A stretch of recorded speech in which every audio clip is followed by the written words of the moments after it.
are the 2019 local candidates of Butuan City for the positions of Mayor, Vice Mayor, and House of Representatives for the 1st Legislative District. This kind of opportunity does not happen always, where we have in one stage all the candidates for the local positions in Butuan City to allow the electorate to get to know them better, their platforms, their ideals, as well as their positions on the current national issues, while at the same time allowing us, the forum organizers, to ask them questions in behalf of the electorate.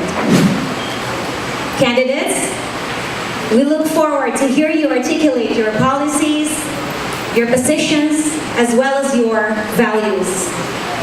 I am honored to have this role, but ladies and gentlemen, this afternoon belongs to our candidates. So let me introduce them to you in alphabetical order, the candidates for representative for the 1st Legislative District. Excuse me, we only have one candidate present today. Fortune now.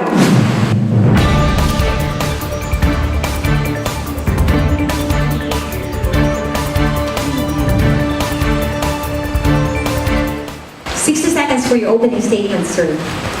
Okay. Good afternoon, everyone. We are here once again. This is my 3rd Candidates Forum, sponsored by the Fathers of Partido University, COMELEC, PIA, and other stakeholders. This is going to be my 3rd term already, if given the opportunity. And in the last 2 terms that I was given the opportunity to represent the city of Butuan and Las Nieves in the House of Representatives, we have consistently pursued a vision. And this vision has always been towards a city ascending. Modesty aside, there's been what we would call a windfall of infrastructure development in the last 5 years and 6 years in the city of Butuan and Las Nieves. And thank you. I still have 5. And we hope that we will be able to continue all of these. Thank you, sir. Similarly, there will be slight changes in the mechanics since we only have one candidate. This means that we have to do away with the rebuttal and the commenting section. Our candidates here will still be answering the same number of questions for the same time allotment as specified in the rules, but without the rebuttal.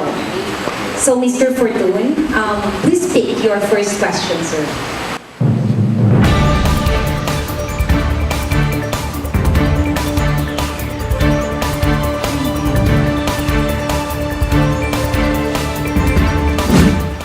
Mr. Fortune, this is your question. Filipino workers have been commended across the globe for their skills, professionalism, and diligence in work. Recently, there is a growing concern over the number of Chinese workers dominating Chinese-funded projects and performing jobs which can easily be performed by Filipinos. As a congressman, how would you ensure that your fellow Filipinos are given preference over available jobs and prevent them from being displaced by any foreign national? You have 90 seconds to answer the questions. Thank you for that question, ma'am. Number 1, there should be transparency in all of these contracts. People, especially stakeholders, should be aware of the provisions of contracts for projects funded by not only the Chinese government, but by any foreign government for that matter. Number 2, there should be a thorough review of the provisions of the contract to ensure that our people are protected under the contract. The bottom line is, we enter into these contracts because we want to access funds from foreign entities for projects that are supposed to be funded by our government. But because of scarcity of resources, we resort to seeking funding from other foreign institutions. That's the bottom line for our benefit. Now, if these contracts do not result in the benefit of our people, then we are defeating the very purpose of entering into these contracts. So very importantly, Congress should thoroughly review each provision, especially on the issue of kinsa ang i-employ ni ani ng mga proyekto. Now, the priority should be Filipinos. In case of jobs nga naay mga trabahanteng Pilipino nga kamauni ana, dapat mga Pilipino ang employ. We only employ foreigners when there are no available Filipinos that could do the job. Thank you, sir. For your second question, sir.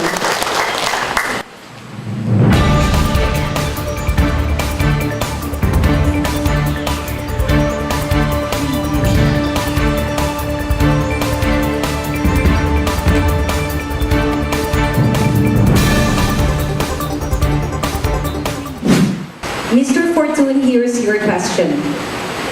Executive Order Number 2, or the Freedom of Information Program, was signed by the President on July 23, 2016. But it seems that until now, the law lacks teeth, and the public continues to clamor for transparency in government deals. What, in your opinion, should be done in order to fully implement the Freedom of Information Program in such a way that people can truly see the transparency that the program advocates? 90 seconds, sir. Okay. Well, number one, we appreciate the fact that the President signed such a very important executive order. This is the first time that the President has displayed political will in terms of seeing to it that there's freedom of information. But other than the signing, we want to see real implementation.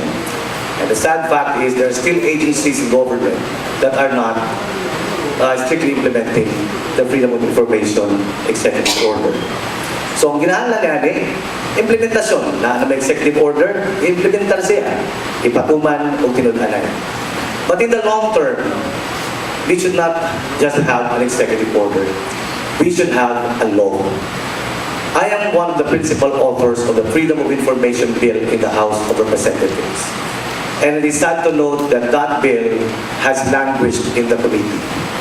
In the 16th Congress, where I was a member already, we pushed for that already, and we almost had it approved in the committee level, but naabtan ni sa pagtarado sa Kongreso, wag yun na-aprobahin. Now, we filed again the Freedom of Information Bill. The sad part is, eleksyon na po. The bill is still in the committee. I think it's important for the leadership of both House and the Senate to put as priority the Freedom of Information Bill para sigurado na doon na mapasa. This is very important for governance. Again, thank you, sir. Please be prepared for your last question.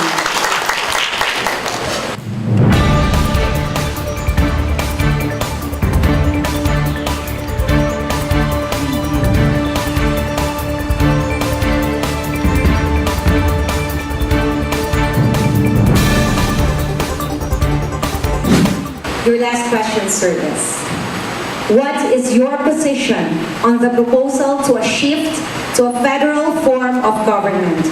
You have 90 seconds, sir. Thank you. Kaya mag-clarify na po ang position ni Ani.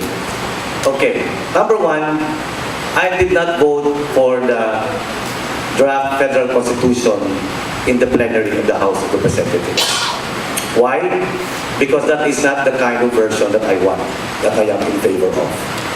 Let me inform you that I was Vice Chairman of the Technical Working Group in the Committee on Constitutional Amendments that was drafting the federal constitution. So I worked in that committee as Vice Chairman of the Technical Working Group. However, when the final product came out, in the plenary, I did not vote for it. I did not support it. Why? Because they removed the anti-dynasty provisions. They removed the term limits. If you remove the anti-dynasty provision, you remove the term limits, you are defeating the very purpose of federalism. Because federalism is all about getting rid of monopoly. If wala na dynasty, wala na term limits, grabe na noon ang monopolyo ni Ani. That defeats the very essence of federalism. I am not against it, But if we go to a shift, it should not be drastic, it should not be overnight. There's got to be a clear and thorough transition program from the current form of government to that of federalism.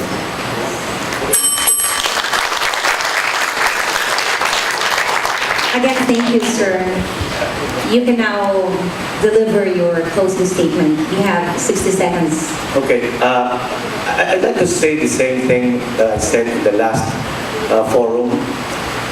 Basta pag-ulag ka ng eleksyon, I feel excited because we want to work already. The campaign period of 45 days has actually distracted us or our attention from the real work that we should be doing. Kaya kining kampanya, di naman ta magtrabaho, kaya ito naman ta sining pangampanya. We want this to end already because we want to start working again already. There's a lot to be done. No? Daghan na lagi mga damgo para sa atong dakbayan o sa lungsod sa Las Nieves. We want to start working again already. That is our culture in Butuan Team RCN. We want our work to speak for ourselves. Patrabaho ang trabaho, ang istorya, dili ang istorya, ang istoryahon. Trabaho, ang istorya para sa among accomplishments and more accomplishment that we still want to do for Butuan and the municipality of Las Nieves. Daghang salamat at yung hapon.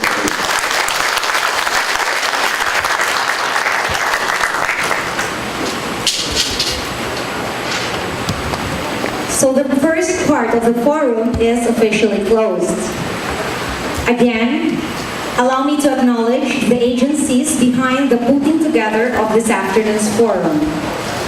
The POMELEC, Philippine Information Agency, and the FSUU Policy Center, in cooperation with the Orient Legal Assistance Program, PNP Butuan City Police Office, and Father Saturnino Orius University, as well as our media partners, the Philippine News Agency, NMBS BTV, ABS-CBN Local, UNTV, GMA, PCBC, Phil Products, RMN DXBC, Radyo Pilipinas, Bombo Radyo, Radyo Trumpeta, Hope Radio, Sunny FM, Love Radio, Wild FM, Honey FM, Brigada FM, Magic FM, Radio Amigo, Real Radio, Mellow Touch News FM, Mindanao Courier,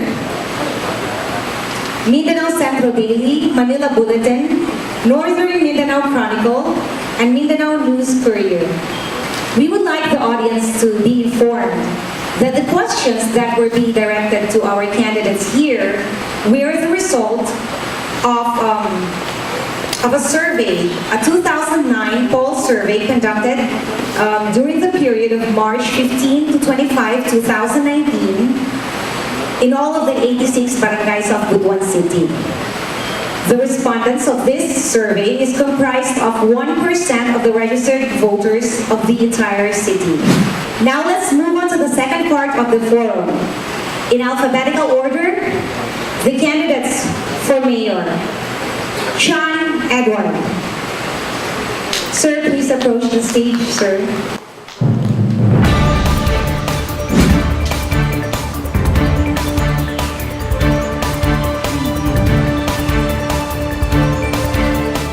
Sir, you have 60 seconds to deliver your opening statement. Maayong hapon sa tanan. Naako diri for eleksyon na sa Nibalik. Wala nang ibo'y plano mo dagan ani pero itawa ka tong hagit sa Partido Federal ng Pilipinas ng damgo sa atong presidente nga federal na ginta. Sa atong mga damgo atong mga programa na way back 2013 na nagdagan ta para sa pagka-konsihan. Same lagi ako na itong programa. Ang atong pagdagan dili ni para sa ato, kundi para sa katawhan sa Butuan. Dili ni sayon para sa ako na nilagan, pero ako lang gitawat ang hagit para ang atong mga plano sa siyudad sa Butuan ug para sa katawhan. Kay daghan na yung mga mulo. Daghang salamat. Thank you, sir. Estevas Manny.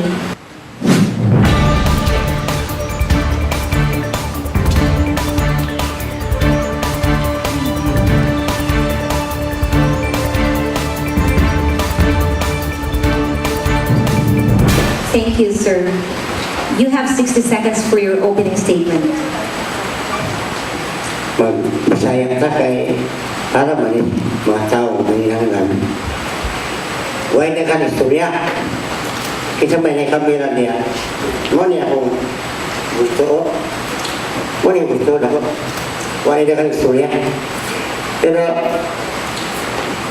1 minute na ba ako pala? May indot ko na ako mga bisita ba? Sila, lumutan. Ang mga bisita ba? Ay, buo man. Oh, mga sinususin, mga bata na. Nidagan si Manny Estevas, Hermano o Gritariado at tanan niya saan. Huwag ka ni Sulit. Lalo, nag-bestay sa maluta. Kaya, paano ay dagat? Ginoo ang pinakasintro kaya kasikasin. Kung ang Ginoo bilang hinalaga. Kaya salamat, mayroong hapon, Mindanao. Thank you, sir. Lagnada Ronnie Vicente.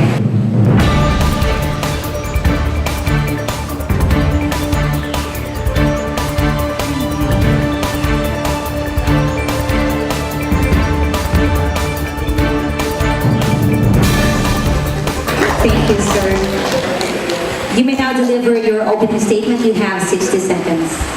Okay, mayong hapon, Butuan City. Okay, my term as mayor, knowing that Butuan is in a transformation journey to make it a more dynamic and more livable and sustainable, and our vision is to make it a more eco-smart city in the near future. So we program it in 3 phases, which is a switch on, a spot on, and full on. Switch on is we did the planning and everything, research, data management, everything. Then on the switch on, we implemented those plans with like example of fiscal management, streamlining bureaucracy. The main effort is really streamlining bureaucracy. Then we are now on full on, which I think needs to be pushed forward. So, Amorito, thank you very much. Thank you, sir. Let us proceed. Mr. Estevas, being first in the earlier drawing of lots, you may now pick your first question.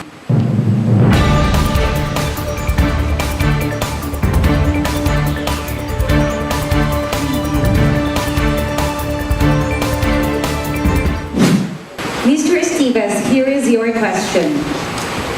As mayor, how, in your opinion, would you avoid conflict of interest in the selection of businesses to tap in connection with government projects? Okay. 90 seconds, sir. Engineer, magpili kaya gusto ba iya o division. Ang gusto ni Manny Estevas, naitikan walan. Ang congressman, si Chiarman, then ang vice mayor, si Duboy, walang conflict na huwag mo ganahin ni Engineer Lagdalan. Ako din eh, Manny Estevas. Kung giganahan mo yun naman giganahan mo. Ayaw na, kay kusihan na yung ginagalan. Mayor akong ginagalan. Oy, Engineer, kis-kis na sa kukuha. Pero ako kong kis-kisan. Naman niyon nga. Oy, kis-kisan na ba yung kukuha ni Engineer? Kis-kisan mo balik. Pasensya na kay akong ipon bago. Walang lumot! Lumot-lumot mo na, gawaan at ginuman na kayo. Minsahin nila na to. Amantigo, ayaw mo po, lumot-lumot kayo. Naglalagro, ay, lumot-lumot kayo. Iwasan na yung mga proyekto.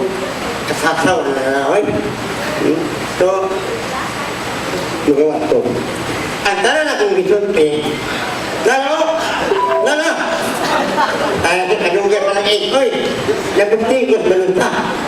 Kaya salamat tayo sa kuminaw. May hapon. Thank you, Mr. Stevens. Mr. Lagnada, you have 60 seconds to comment on Mr. Stevens' answer. Maybe siguro ako na lang tugangan to ano ba, be transparent in governance.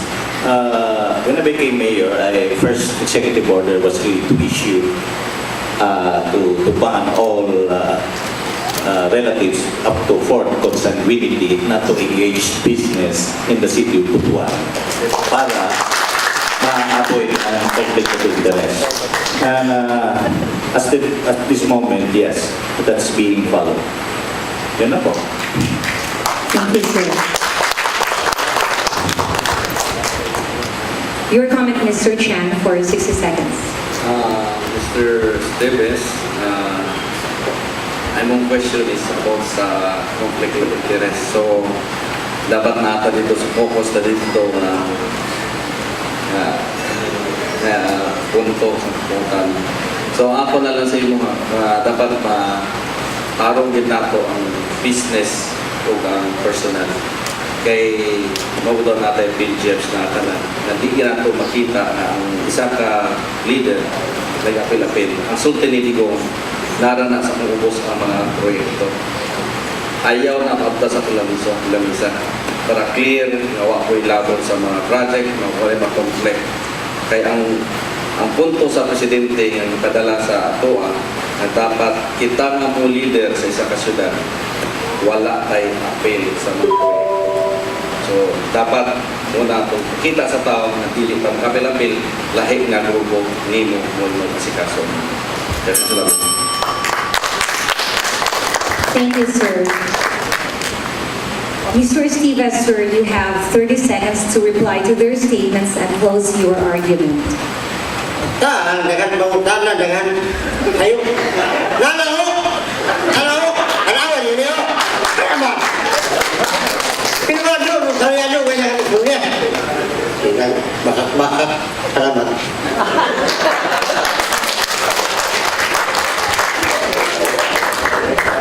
Thank you. Mr. Lagnada, you may now pick your first question.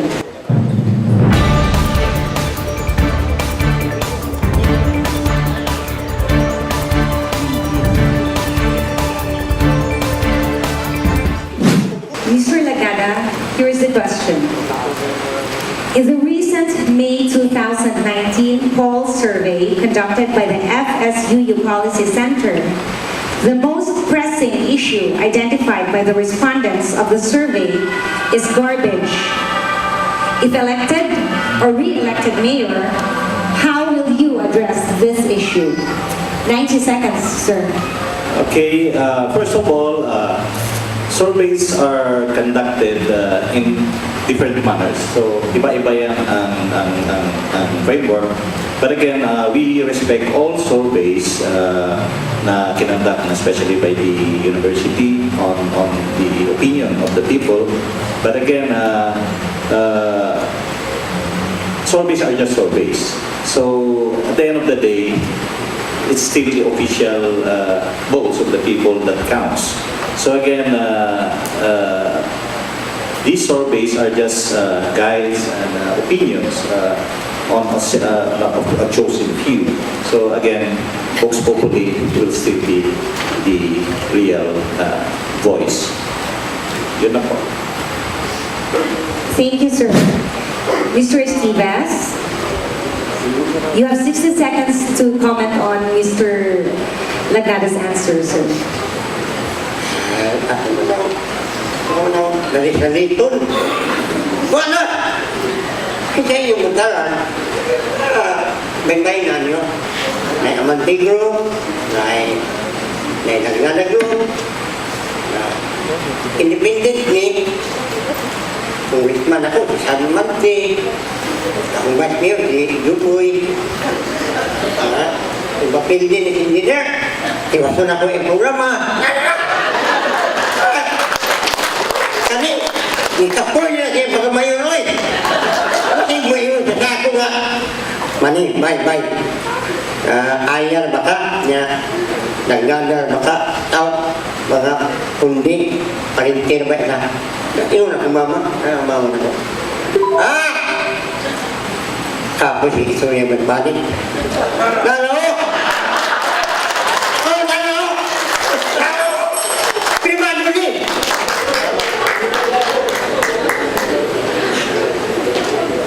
Thank you, sir. Mr. Chan, 60 seconds for your comment. Survey, it's an opinion. Daghan tao sa musulting tinuod na dili, pero ang point is, ang tingog sa tao lagi, as misulti ni Mayor Lagnada na nara sa katapusan sa pagbuto na sa tao kung sa'yo resulta. No, that's the real survey. Kaya kanang istorya-istorya, ubahan kay pang propaganda niya ko na, gastuhan niya ko na sa media, it's all about kwarta rin istoryahan na.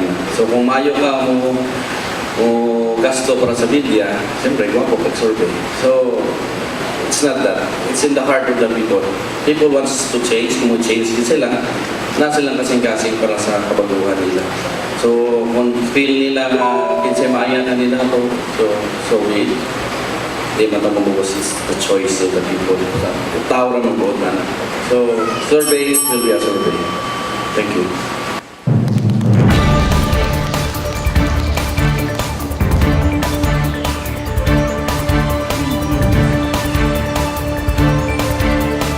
Mr. Lagnada, you may reply and close your argument for 30 seconds. Okay, surveys should be conducted in such manner na not only for both, also for issues, concerns, and other needs of the populace. So again, with that, it should serve as your guide, being a leader on how to really plan your programs for your community. That's all. Thank you. Thank you, sir. Mr. Chan, it's your turn to take your first question.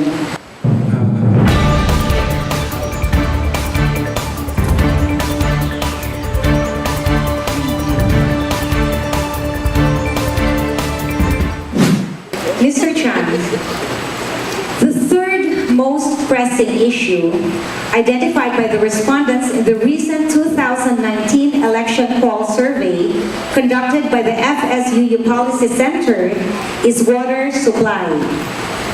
What are your plans to ensure the protection, maintenance, and improvement of the Tagibo River Watershed Forest Reserve's water yield, being Butuan's main source of water?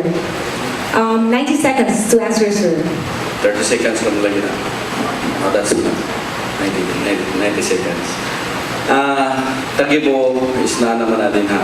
Pero ang real supply nato ang tinuod ng supply nato sa tubig, di Tagibo, Agusan River. Ang supply nga daghan, dili lang kay tubig, pati pa enerhiya. Makakuha tang upat ka klase ng enerhiya para libre ang tubig nga i-pump in nato pa doon sa syudad. Agusan River, nanatay pumping station, istorehon lang nato ang problema sa niya para mag-pump sa kuryente. So, 4 kinds of energy from the Agusan River. Current, underground, underwater current, hydro, solar, and wind. And that's also a part of tourism. Dili na gikan sa ako, gikan na sa presidente nga baba. Dili na lisod, apil na agriculture diha, makuha nato from that source of water. Ang Davao itself, gikan gihapon sa Agusan River ang tubig. Si Digong mismo nagsulti sa ako. Dili na problema. Ngano kita ka problema patahan tod karon og tubig. Gawa may problema ang Davao. Ang tubig sa Davao mapadulong yapon sa Agusan River. So dili problema ang tubig. It's easy to solve the problem of water. Daghang salamat. Thank you, Mr. Chan. Mr. Estivas, 60 seconds to comment, sir. I will convince first the management team. Pag in-English ko po, parang nagkatiyo mag-English. Ako ba tanawin ba ng mga tao niya kung sa'yo problema sa tubig? Ano ba? Kung sa'yo nag-iyak sa tubig? Ako istorya lagi. Mas balik ba? Naro? Ano ito bago? Ayun! Masao? Wala na. Problema sa tubig. Ay, nakabangutan na niyo. Oy, kaya may bangutan na. Kaya, hindi mo, tubig at lubog. Pero, bakit mo, tinaw lang. Salamat. Kamu mapapakpak mo, mahalatak mo, manis, kinis mo. Ay, mo bagat. Luntan ganin mo, engineer. Pero, oy, promise. Di yun mo to, o si manis, kinis, kamu dumot ni. Promise, di mo to. Pero, papapakpak mo niya. Manis, kinis mo. Again, thank you, sir. Mr. Lagnada, your comment, 60 seconds, sir. Okay, being a civil engineer, we know that the Tagibo watershed should be the first priority to be protected. We have already the 200 MLD capacity that can guarantee Butuan for the next 50 to 100 years. We just need to push for other filtration plan. And it's the most cleanest part of the river system. I would agree, Butuan River is also one source, but the process will entail cost and it's expensive to clean the water. In the future, yes, we can use that. No problem of that. Agusan River is okay, but again, na naman tayo Tagibo River, we have already the facility. Then, we just need to protect the watershed kasi muna ang real nga protection yun. So we need to protect the watershed, Tagibo watershed para mulas ang atong mga facilities. And Butuan right now will develop another 50 MLD capacity to address it for the next 25 years na wala na, unlike Metro Manila nga nagproblema sa tubig karon.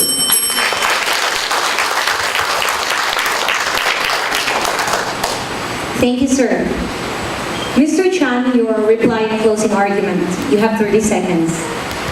Dili gid na pasakda ng Tagibo kay part din na sa supply ng to, pero paprang kang istorya kuwang ra gid na siya kay antod karon klaro man nga wala na to na masibalay na to may tubig digid ka mo tubig sa tuwa kanang lang mo water pump.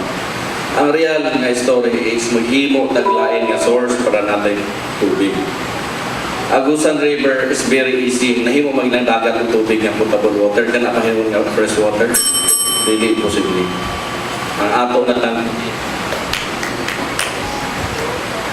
Thank you, sir. Thank you, gentlemen. Moving on to the second round. Mr. Stevens, being the first in order again, please speak your second question.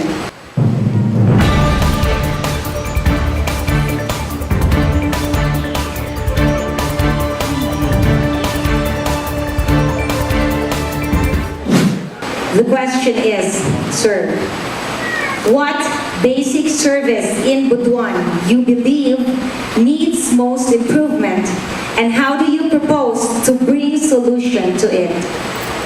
You have 90 seconds, sir. 90, ano ba? 90. Sige, pasaano naman ko ninyo. Naalala niyo? Yan, pasasaan ko. Pero yan lang. Kanang hindi hospital. Puri gaba. Tapi, puri gaba.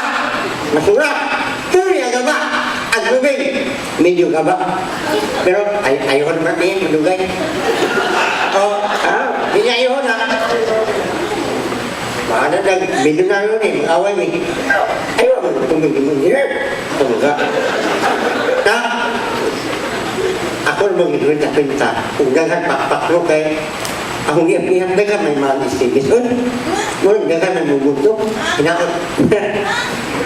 Basta, huwag mo ganahin hindi na. Mga istigis. Mulang tinuwan. Huwag mo ganahin hindi na. Nara, sabatim sa balutak. Dekat may urat ko. Ang ani lang. Huwag dekan saan-saan. Bilut-but ito. Masayado. Firmado, notariado, ay na! Nara may abogado ni ingon ako nga, hindi daw na ako tumanon, kailan ko na kong perdure. Finally! Finally! Kaya ni Himon. Tawag mo na kasi sa engineer na kami pagkul ba yan. Hindi ka rin kumakan. Thank you, Sir Estevas. Mr. Lagnada, can we have your comment on Mr. Estevas' answer on the question, what basic service in Butuan needs most improvement, and what do you propose to bring solution to it? You have 60 seconds, sir. Ma'am, I have no contradiction to his proposal. I will just, siguro dugangan na lang ako para mapanamugo ako. Siguro, we will address the first of one and foremost is really education and health. Those are the two key main drivers really of building society. Education is number one, then basic health should come second because again, we need to really address these basic needs or the needs of our people. Yan lang po. Thank you. Thank you, sir. Mr. Chan, is there a need to repeat the question? Ang problema sa Butuan, Hold on, sir.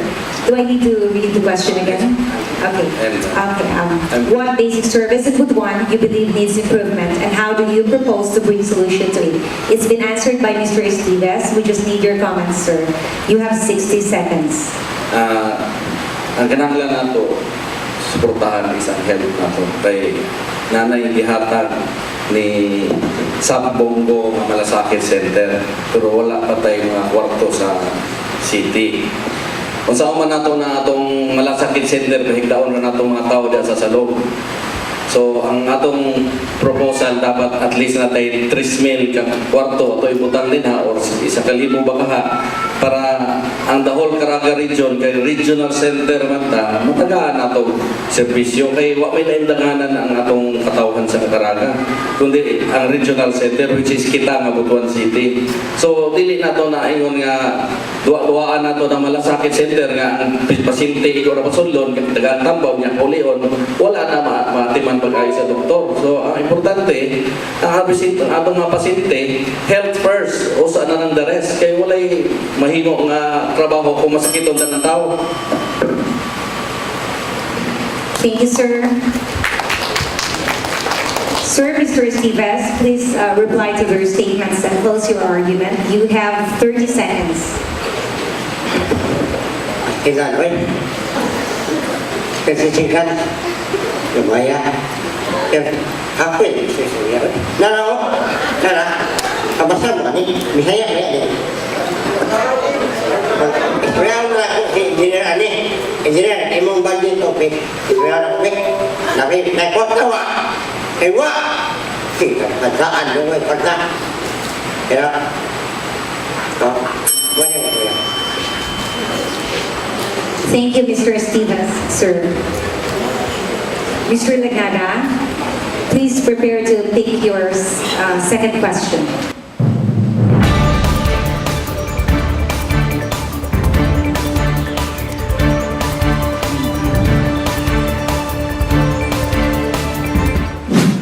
Sir Lagnada, the fourth most pressing issue identified by the respondents in the recent 2019 election poll survey conducted by the FSUU Policy Center is unemployment. How would you propose to bring solution to the lack of employment opportunities, especially to the young professionals and the out-of-school youth of Butuan City? Please answer for 90 seconds, sir. Okay, first of all, good governance. You know, you can really attract investors if you have a transparent government. Kasi pag medyo bulok ang gobyerno, medyo way klaro ang direksyon, walay musod ng mga investors. That's why industry building can create job creation. But you need mga kapitalista. Kinahanglan mga hina. Sila dili nato na sila ipit-ipiton. Ato gina silang pasudlon para knowing our strengths. We are an agricultural area. We have forestry, we have aquaculture, we have so many things in Caraga region. And Butuan City is the regional center. So with that, creation of special economic zones para we do the value-adding thing, processing, para na ay ang growth sa GDP nato ma-record diri sa Caraga. Dili mubuwas, mubuwas sa Davao, mubuwas sa Cagayan de Oro. Ang atong raw materials is being processed outside. That's why we need to process it here para ang makabenepisyo ang atong mga tao. But again, we have to be clear in our policies. That's why good governance is, I think, is the most effective tool and a strategic plan for creation of these economic zone and basic infrastructures. Thank you. Thank you, Mr. Lagnada. Mr. Estives, what is your comment on Mr. Lagnada's statement on the issue of unemployment in Butuan City? You have 60 seconds. Okay. Ang Intel funds ba? Ay, ba? Na, isakto ba na limong engineer nga 120 million? Ibalik, ulos ni Manis, imis ng Intel funds. Kasama mo. Sabi ko na 120 million di makasama. Wala na naman. Kaya ano, samaho. Sumusumbong na ba? Manis, Mayor Steve, Mayor Manny. Maayo na yung sabon diri. Diri, na maayo. Basta, kan kwarta sa gobyerno, ay may pambusa o. Ihatag taon na. Hilom na! Maingit ito. Yung engineer, mga bod. Ayun, sa nato niya ito. Sa gusto diri. Tanan ba? Tubig, kurinti, traffic. Ayun, sa nato. Usa sa makakuha investor. Thank you, sir. Mr. Chan, what is your comment, sir? 60 seconds, please. Ang attraction sa isa ka negosyante is ang iyang interest para makita. Ato i-focus sa energy. Tagaan na itong maayo na sufficient enough energy. Kaya sakto kadaghan ng enerhiya para sa atong mga negosyante ng sulod. Dili lang sakto, kundi barato. Kaya mo una ang importante sa isa ka negosyante. Di na mo kahalan imbitaron, malhin na sila diri automatic. Kaya ang enerhiya mo na pinaka-basic masikaron kung wala enerhiya, wala ka karon diri. Ikaduha, ang importante ang atong infrastructure. International airport, international port, kay maski unsa nga produkto i-produce nimo, kung dili mo gawas sa Butuan, dili mahalin. Mutuo mo, dili. Mutuo, yun mo anak, kay mo na ang basic. So, cooperative. Ano mga cooperatives, di naman ito ihatag sa every barangay para na yung mga trabaho tanan daw. Ang gobyerno, LGU na. Thank you, Mr. Chan. Sir Lagnada, you may reply to their comments, sir. You have 30 seconds. Okay, both of the opinions are correct. Again, as to the port entries, already talked to the Japanese government. There's already an ongoing feasibility study to develop international port in Massawa, Butuan area. And of course, for the transparency and governance, the basic needs, utilities, communication, power, water, and everything is already being addressed as of the moment. Thank you. Thank you, sir. Mr. Chan, it's your turn to take your second question.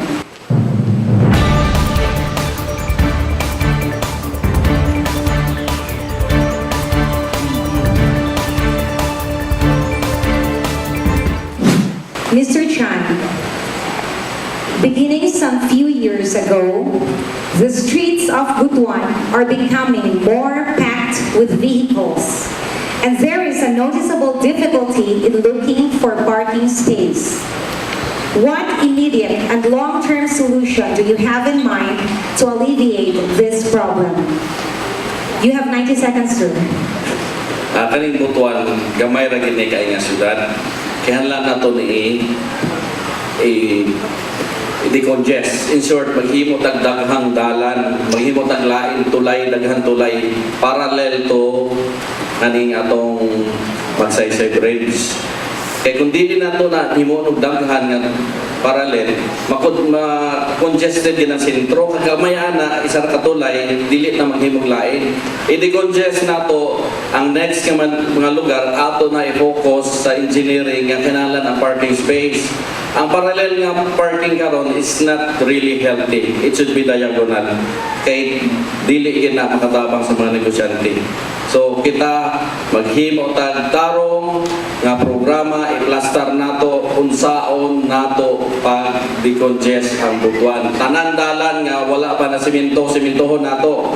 Magtugan og dalan nga moabot sa Robinsons para dili mag-focus sa isa ka dalan nga mo'y daot sa atong traffic. Pati ang kanang sa likod sa Capitol Bonbon, palapdon nato na ang likod sa Station Village, atong simintohon, palapdon og tarong para ma-decongest ang National Highway. Maplastar nato ang syudad. Kinahanglan nato i-decongest ang sentro kay dili ra na mao ang syudad kundi kadako-lako kalapad-lapad pa nato para natay opportunity.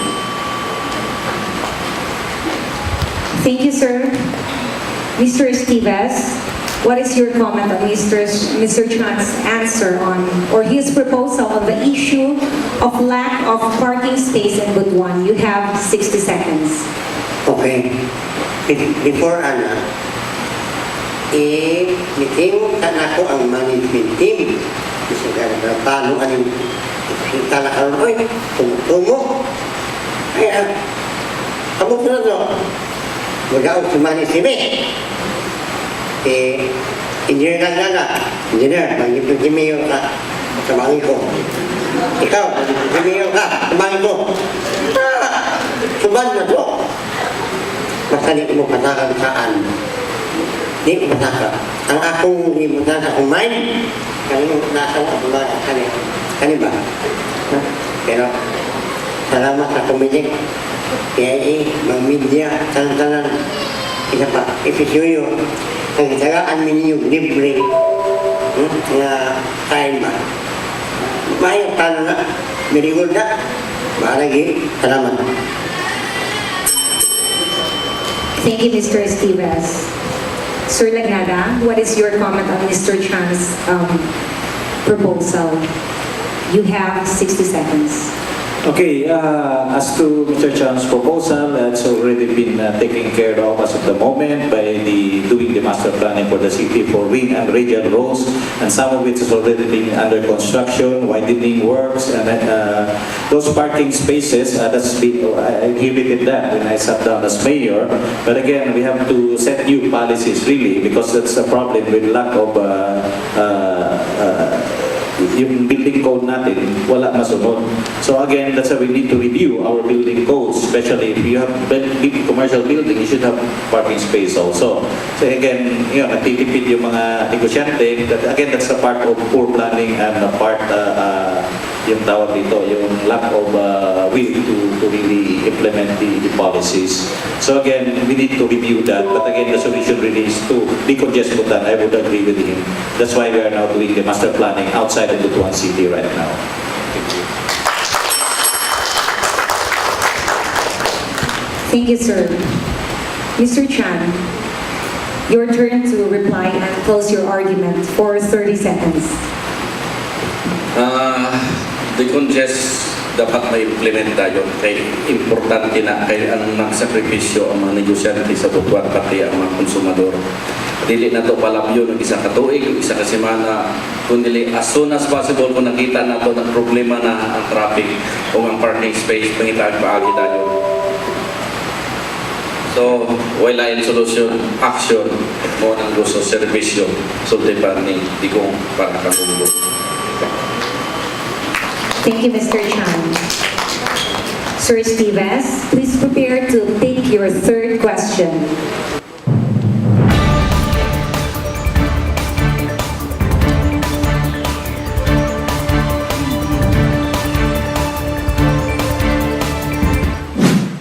Sir Esteves, what is your vision for Butuan for the next 3 years?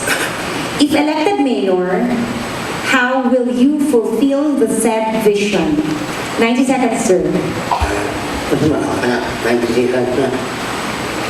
Ang mission ba?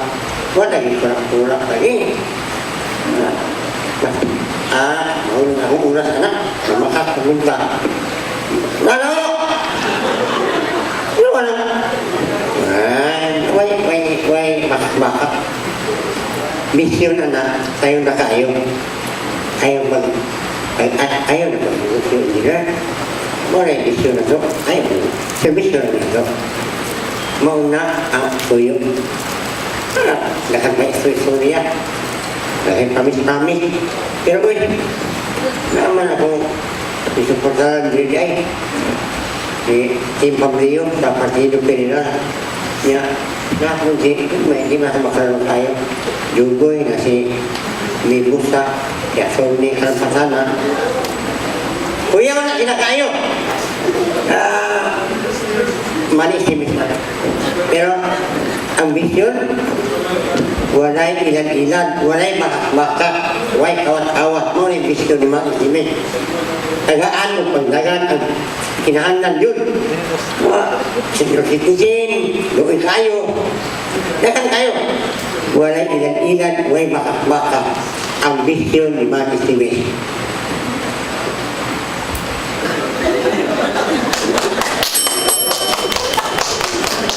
Salamat, sir.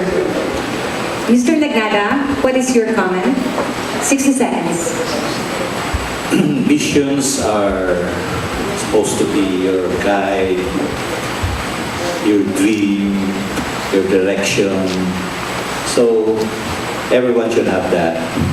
That's why for now, Team RCL really has a clear vision asa dato ng Butuan. So with that, I think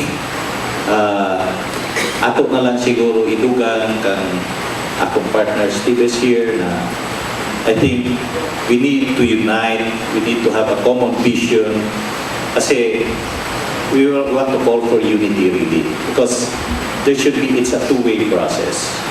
Pag dili mo cooperate ang mga individual, then nothing will happen to leaders.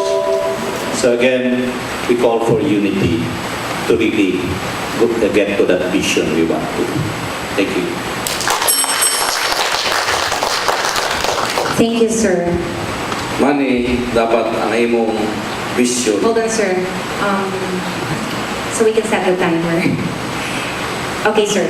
Your comment? Mani, dapat ang imong vision sa katawan sa Butuan is wala na is the real good governance. Ang tinuod nga amahan sa syudad, ihatag niya ang basic needs. Kaon, sanina, ug balay. Kung wala kayo muna nahatag sa isang katao, sa imong pamilya, dili ka maayamahan. So kani isip isa ka mayor, dapat imo ng responsibilidad magpakaon sa imong anak, magsanina sa imong anak, o magbalay sa imong anak. Kung wala kayo oportunidad, tagaan mo oportunidad. Kung walay tindahan, maghimo ta o public mall. Dili lang SM maghimo mall. Ang syudad, walay kwarta ikahimo public mall. Makahimo ta. Tagaan natong disente nga displayhanan atong mga katawhan ug atong mga barangay para mabuhay sila tanan makita atong produkto sa 86 barangays. Thank you, sir. Mr. Stevens, you may reply and close your argument. Kapag susulitan nila, walang ikawatay, walang ikurap-kurap. Ang kwarta, ang pundo, ihatag mo tao na. Sama na ang istorya. Yan ang libog mo. Nalo, Hello? Istorya mo ta. Ang mga istime, pirmado o lutriano. Istorya. Nalo?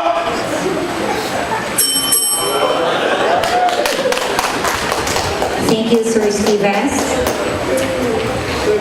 Mr. Nagnada, sir, please take your third question.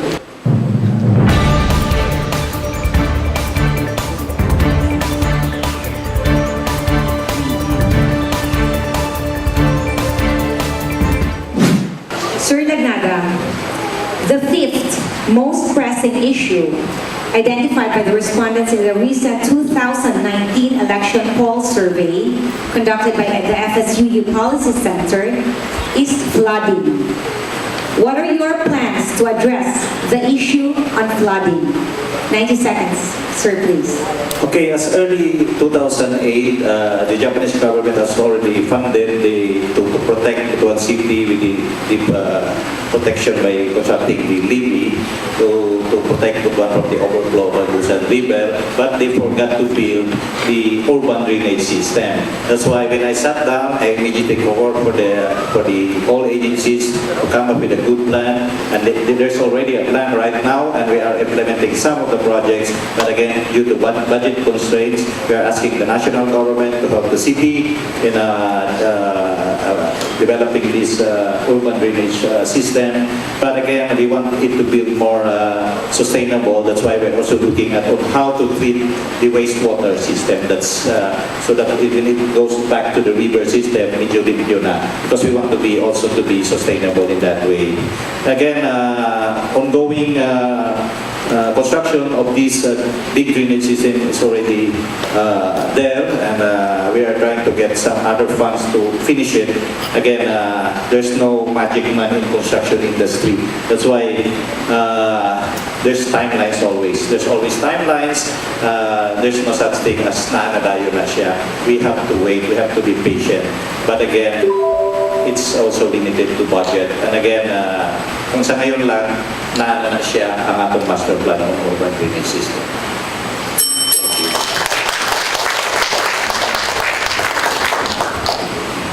Thank you, sir. Can we have your comment, Mr. Esteves, sir? Pwede ba bisaya ako ni muna? Kaya makasabot ko din ako mga bukid? Pwede? Pwede kayo, sir. Bisaya Sir, sa may kasulti sa proposal ni Mr. Lagnada bahin sa atong problema sa pagbaha sa Butuan. Ako eh. Pasaan na pagkuli mo, mamakasabot mo karon. Ako siyang i-convene ang management team. Isprahan mo. Kung sa'yo tinong problema niya. Kisayin mo niya. Usa, kasi hindi na. Kisa ba? Kung sa ba hinunggan yun? Kasi problema. Ang problema, atong tanawon, kanang naglingkod na ta. Kaya mawa ko sa akong programa, computer man eh. Huwag makakli. Kung sulti ko karon, makaknabon eh. Para matuo mo. Ayun na. Engineer, nawasan sa matuunan nila kung gunaon ko, sabay ko. Ayaw na magkuhan niya. Sabay ko. Gunaon ko, gunaon sa mga hindi, sabay ko. Basta wala'y dumot sa politika. Wala'y dumot!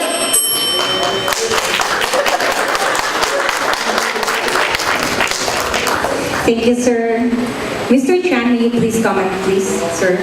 Ang baha sa Butuan, wala pa man siguro mga tao na ang problema. Siguro ang pinaka-simple dila sa kung mag-komentaryo na magpa-engineer ko, pwede mo ko engineer. Pero naman sa tayo kaalam sa pagsulban as isa ka general manager sa isa ka privado mga negosyo, sulban man tanan akong problema. Kaya di man mudagan ang negosyo na ako sa 15 katuig nga ako gadumala, kundi ko kamo musulban ang problema. So, siguro, sakto nga tao atong kinahanglan nga employee siguro nga namagpudagan o maghimo sa iyang proyekto nga atong empleyado para masakto ang pagsolusyon sa atong problema sa baha. Tanaw na ko, sayop lang din siguro ng mga tao na buha sa pipila ka panahon nga nilabay para masolusyonan ang problema sa baha. Kay wa may problema sa akong mga infrastructure sa akong mga negosyo kung padagan sa niyaging panahon nga ako naglubay sa office. Salamat, Mr. Chan. Mr. Lagnada, your reply and closing argument. Okay, 30 seconds. yeah. When I sat down in 2016, there was no really urban drainage system plan. That's why ato na ning gipangsugdan karon. Again, there's no such thing as magic. Imo magid ni step by step. So again, we're lucky now we have that plan na. So it's already very easy to access funds for that, and that's why we're doing now. Thank you very much. Thank you, Mr. Lagnada. Mr. Chan, your third question, please.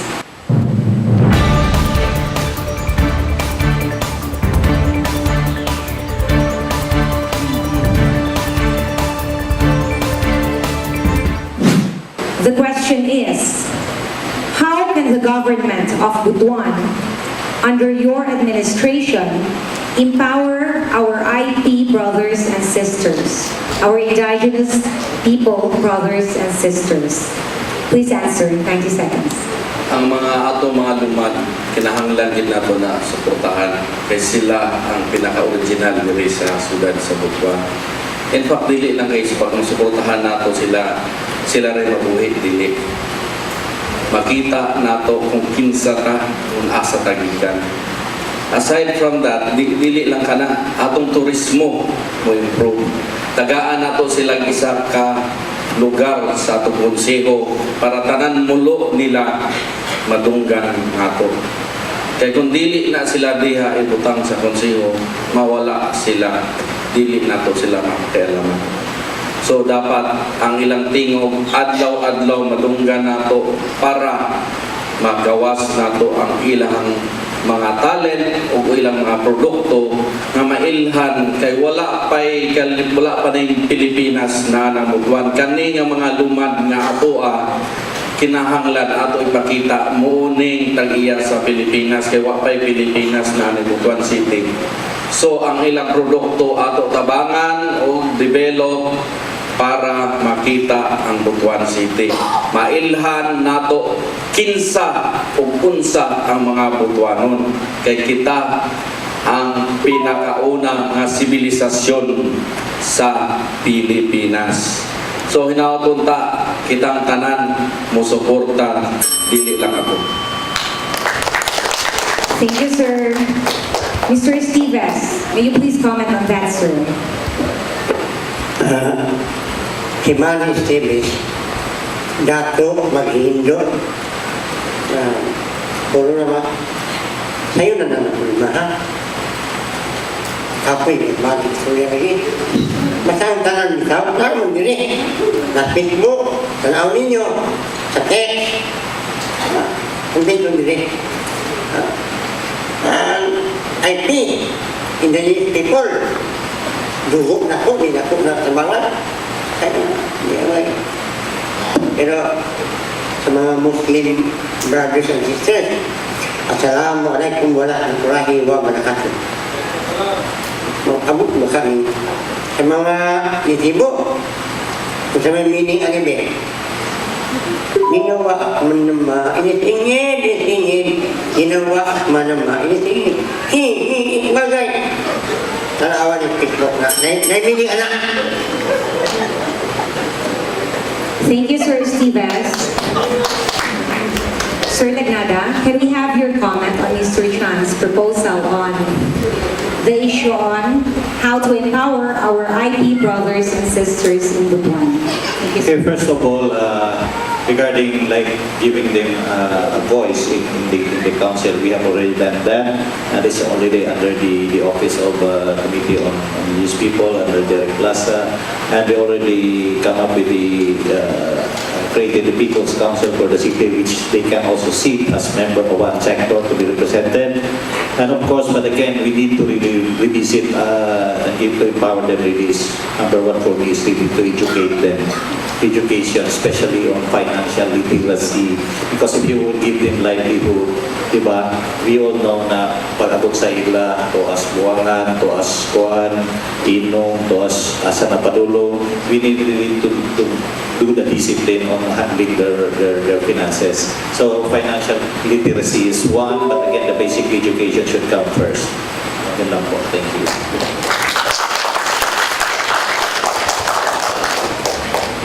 Thank you, sir.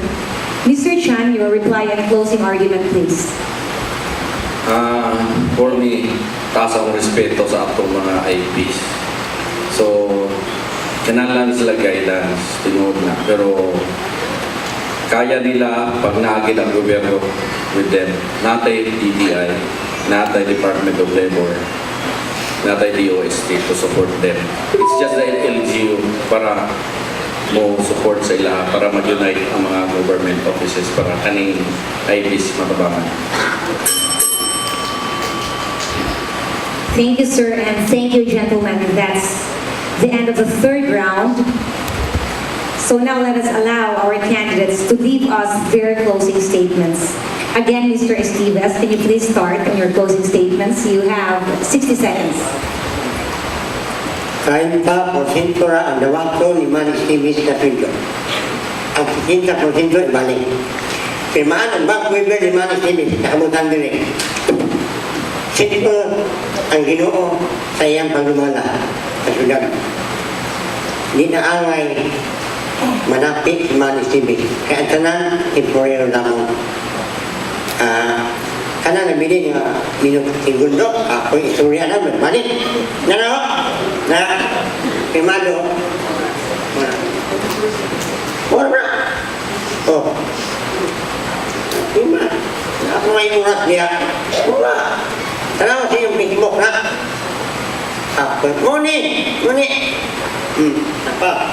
10, 11, 10. Wala, 5. Salamat nila. Salamat.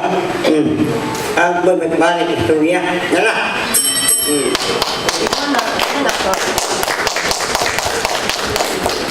Thank you, sir. Mr. Lagnaga, your closing statement, please. Okay, para sa katawan sa Butuan, nakita naman ninyo kung sa gihimo sa Team RCL, and we are asking your cooperation because we want to unite the whole city. We want to unite the whole sector. Kung pwede pa lang, uban na taani, na matas tunga-tunga sa atong damgo, matas sa tunga-tunga sa atong pag-implementar sa atong mga plano, kung sa paman, mubalik pa bata sa uno, magliko-liko pa bata, o moderetsyo na ta. I think it's high time really na to really bind together for the common cause, and that's to develop our city. We can do it, kaya nato na. But we need full cooperation of the citizenry. Kinahanglan nato maguban natin tanan. Sumuna ng pamulitika, sumuna ng magsigig libag, sige na ng buwan. Trabaho na lang ta, pakita na nato. Let's roll our sleeve and we will really hit the spot. Yun lang po. Thank you very much.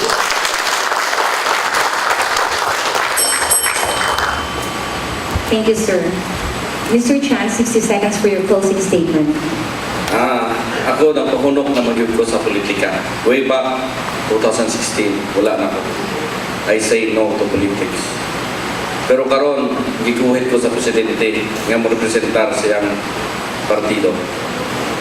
O dili ko kadili sa presidente. Tinuod ang akong buhaton karon dili sayo. Pero ang respeto sa presidente, maski last nga nani siya sa Kabadbaran, iya pagyapon kong ipatawag na magkita mi dito sa airport, sa last before siya mabiya sa Butuan. So ang respeto niya sa ako, na ang akong respeto sa iya, taas kayo. Ako'y mudala siyang proyekto, naara sa inyo, kung kamo mudawat sa ako.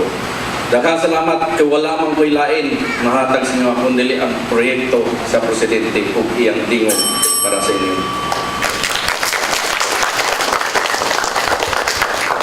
Thank you, gentlemen. That wraps up the second part of our forum.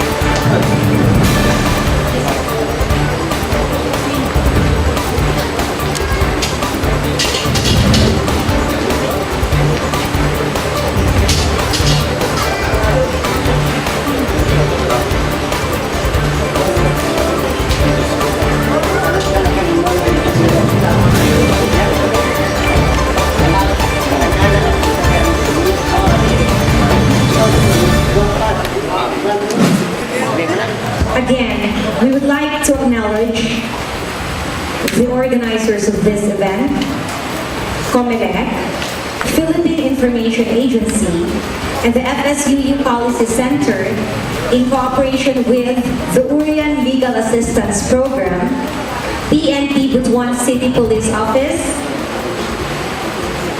and Father Saturnino Urius University, as well as our media partners, the Philippine News Agency, NMBS-BTV, ABS-CBN Local, UMTV, GMA, PCBC, Phil Products, RMN-DXPC, Radio Pilipinas, Bombo Radio, Radio Trumpeta, Hope Radio, Sunny FM, Love Radio, Wild FM, Honey FM, Brigada FM, Magic FM, Radio Amigo, Real Radio, Mellow Touch News FM, Mindanao Centro Daily, Manila Bulletin, Northern Mindanao Chronicle, and Mindanao News Courier.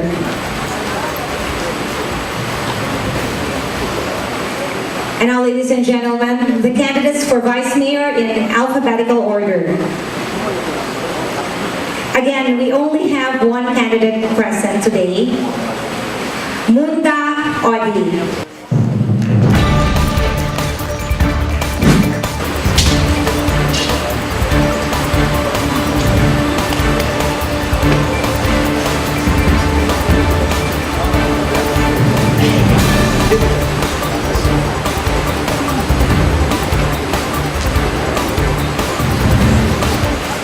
Good afternoon, sir. You have 60 seconds for your opening statement. Pahinga po sa tanan. Ako si Audi Munda. Qualification number 1 is Butuan. Akong nanay tumindok na mulupyo sa Barangay Taligaman. Ikaduha ay ang mining engineer by profession o ang kwalifikasyon na ipangayo sa akong posisyon as would-be Vice Mayor is doon ako'y background sa Balaod kaya nag-eskwela ako sa Orios o Law. Third year lang ang inuuna ako naabot. So, qualification sa trabaho, nagtrabaho ko sa private sector.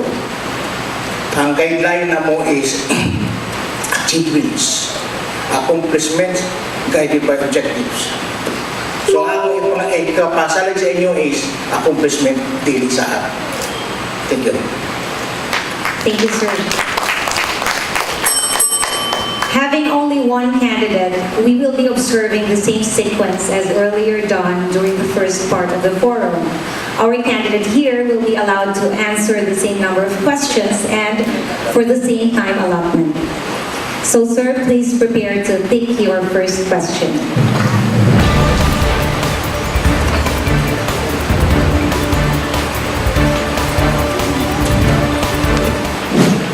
Mr. Bunda, what ordinances should be legislated in order to respond to the issue on unemployment, which has been identified as the fourth most pressing issue by the respondents of the 2019 election poll survey conducted by the FSUU Policy Center?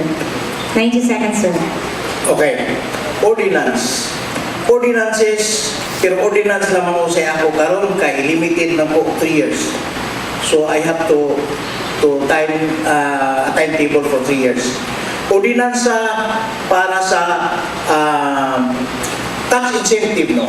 Tax exemption sa musulod unya nga mga investor kay sila maghatag og employment opportunities. So atong hatagan sila tax incentives mao na come on them. Kaya without them, kung sa may atong ipang-employment, di ba? So, that would be for 3 years. For another 3 years, kung mag-eleksyon po, otro. Di ba? Ang kadaog po. Thank you, ma'am. Thank you, sir. Are you ready for the second question, sir? Please, ma'am. Okay.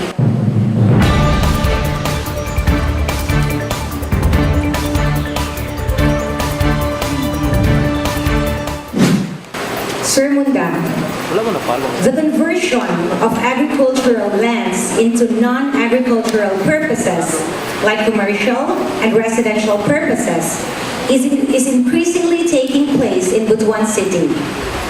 Is there a need for an ordinance to ensure that land conversion will not threaten the food security of the city? Please answer, sir. Is there a need? If there is none yet, then there is a need. So, maghimo jud tag ordinansa nga magbawal no nga i-convert ang agricultural land into residential and commercial. Kay mao man ay source sa atong pagkaon.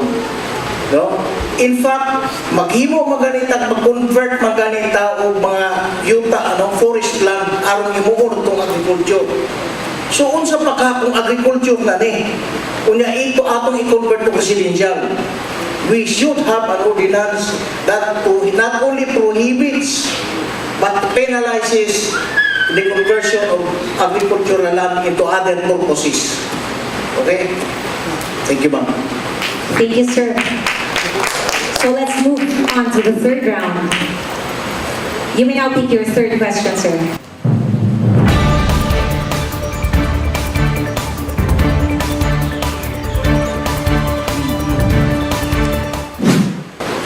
Sir, here's the question. Do you believe that the curfew regulation in Butuan City has been effective in curbing criminality and reducing incidents of gang wars? What steps must be taken to ensure the compliance of curfew for minors? Please answer. First question is, do you believe? I don't think Butuan City is or has a problem of gang wars. No? I have not heard of gang wars occurring in Butuan City. So, the question is, do you believe? I don't believe. No? I do not believe.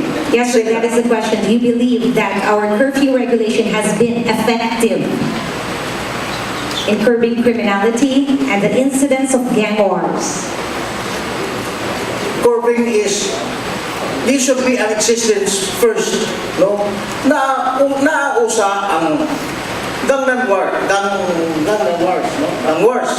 Wa man ko'y nadunggan na nahatay gang wars sa Butuan City.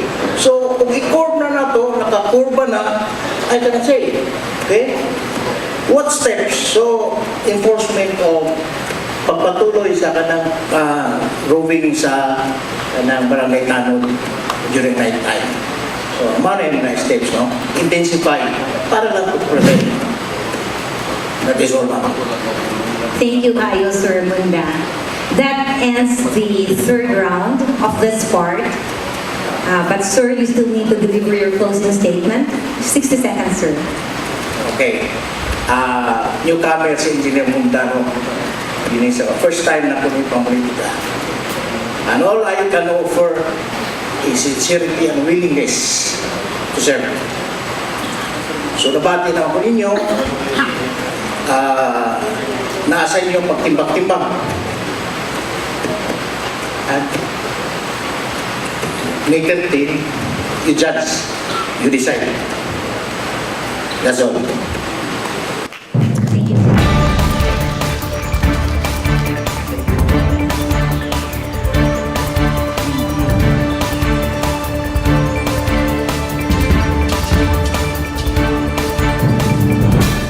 That ends the third part of this afternoon's forum.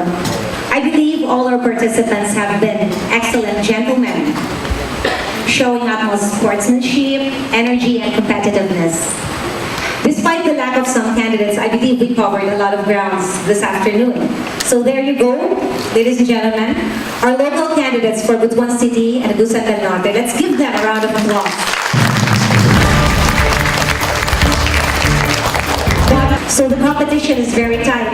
So we as voters have to be very wise in choosing the next leaders for a prosperous Butuan and Agusan del Norte. Remember, ladies and gentlemen, it is our votes that makes the difference. Good afternoon to all.